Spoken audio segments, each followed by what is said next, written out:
किसान रमू और जादुई बीज। गांव के किनारे एक छोटा सा खेत था जहां एक मेहनती किसान रमू रहता था। उसकी जिंदगी सादा थी। सुबह उठकर बैलों के साथ खेत में जाना, दोपहर को पेड़ की छांव में खाना और फिर शाम को घर लौट आना।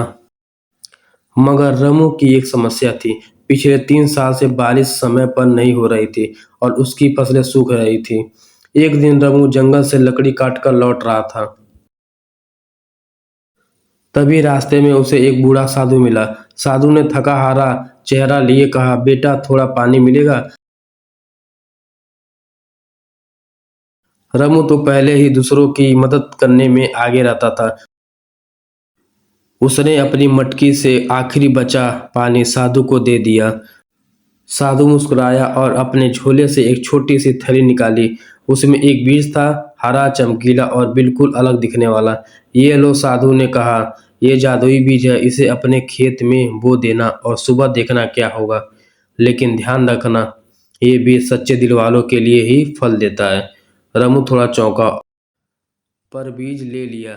घर पहुंचते ही उसने वह बीज खेत के बीचों बीच बो दिया। पानी डाला और मन ही मन प्रार्थना की। अगले दिन सुबह जो हुआ, रमू की आंखें फटी की फटी रह गई। जहां बीज बोया था वहां एक विशाल पौधा खड़ा था और उस पर रंग बिरंगे फल लगे थे। सोने जैसे चमकते आम, चांदी जैसे सेब और कुछ फल तो ऐसे जिन्हें रामू ने कभी देखा ही नहीं था। रमू ने एक फल तोड़ा और पास के बाजार में बेचने चला गया। दुकानदार ने उसे देखते ही कहा, अरे ये तो राजमहल में ही मिलता है, मैं इसके 500 रुपये दूंगा। रमू की खुशी का ठिकाना ना रहा। रमू धीरे धीरे रमू का खेत एक अजूबा बन गया। लोग दूर दूर से देखने आते। रमू गरीब से अमीर बन गया, लेकिन उसने कभी घमंड नहीं किया। अपने गांव में एक स्कूल बनवाया, कुएं खुदवाए और हर जरूरतमंद की मदद की। एक दिन वही वही साधु फिर आया।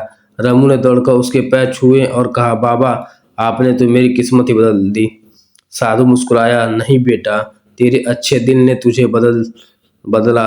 बीज तो बस एक जरिया था। उस दिन रमू ने समझा कि सच्चा जादू ना बीज में था ना फल में, बल्कि उस निस्वार्थ मदद में था जो उसने एक अनजान प्यासे को पानी देकर की थी। सीख, सच्चाई और मेहनत का फल जरूर मिलता है, कभी जादू बनकर, कभी वरदान बनकर।